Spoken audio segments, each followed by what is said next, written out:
तो आखिर क्या वजह है कि खार्किव, इज्यूम और लिमान में रूस की सेना को हराने के बाद भी ज़ेलेंस्की राहत की सांस नहीं ले पा रहे हैं? तो वहीं कीव में जो कुछ भी हो रहा है उसका सीधा असर यूक्रेन की फौज की मनोबल पर दिख रहा है। ये खास रिपोर्ट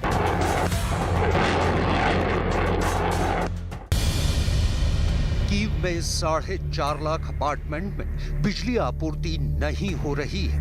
कीव के मेयर ने टेलीग्राम पर राजधानी के सभी निवासियों से अपील की है कि जितना संभव हो बिजली की बचत करें, क्योंकि हालात गंभीर बने हुए हैं। सर्दियों में हीटर और ब्लोअर के बिना यूक्रेन के लोग थर-थर कांपेंगे और इसलिए यूक्रेन के बिजली घरों पर हमले करना एटम बम से भी ज्यादा खतरनाक है, क्योंकि दूसरे विश्व युद्ध में 3 करोड़ लोग तो ठंड और भूख से मर गए थे। ये आने वाली ठंड कृषि से हर दिन, हर महीने, हर साल, इतना ही नहीं आपके रिटायरमेंट के लिए भी पैसे कमाना है, फिर देरी किस बात की? फ्रीडम ऐप को अब भी डाउनलोड कीजिए। निश्चित रूप से यूक्रेन के लोगों के लिए कयामत लेकर आने वाली है। जर्मनी के चांसलर ओल्फ शोल्स ने कहा है कि रूस ऊर्जा और खाद्यान्न पर हमले करके यूक्रेन को हराना चाहता है। ये युद्ध जीतने का गलत तरीका है।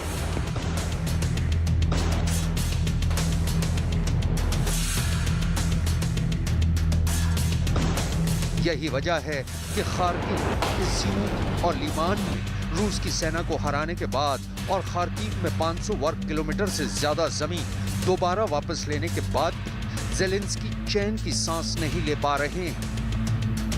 ज़ेलेंस्की ने खुद भी कहा है कि रूस अभी और भी पावर प्लांट पर हमले करने की तैयारी कर रहा है। Терор проти наших енергооб'єктів спрямований на те, щоб створити Україні якнайбільше проблем з електрикою і теплом цієї осені і взимку.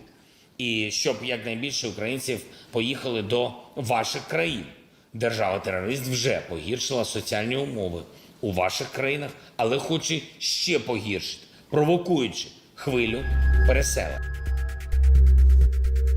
दूसरी तरफ कीव में जो कुछ भी हो रहा है उसका सीधा असर यूक्रेन की फौज के मनोबल पर दिखाई दे रहा है।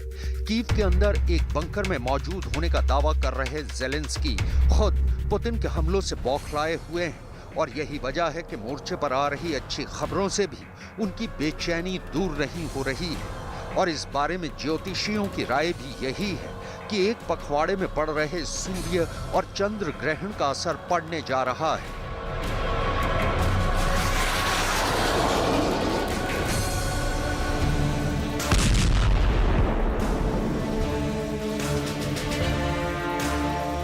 लेकिन हम अगर ये उम्मीद करें कि इतनी बड़ी जब लड़ाई होती है, जहाँ इतनी तोड़फोड़ होती है, इतनी तबाही मचती है, तो क्या हम उसको 1 महीने में रिस्टोर कर सकते हैं? क्या इन्हीं सर्दियों में ये प्रैक्टिकल तौर पे मुमकिन है कि उनको बिजली जो है मुहैया करवाई जा सके?